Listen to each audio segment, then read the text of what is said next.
জীবনে আপনি যদি টাকা পয়সার মালিক না হইতে পারেন, আর যাই কিছু হোক আপনি জীবনে সফল হবেন না, হইতে পারবেন না।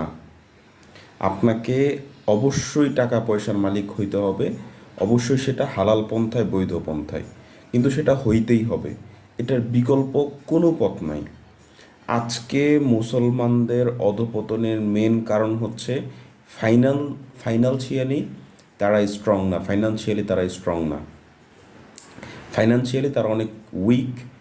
আর যারা ইসলামের নেতৃত্ব দিতে চায় যে শ্রেণীটা, তারাও ফাইনান্সিয়ালি অনেক বেশি উইক।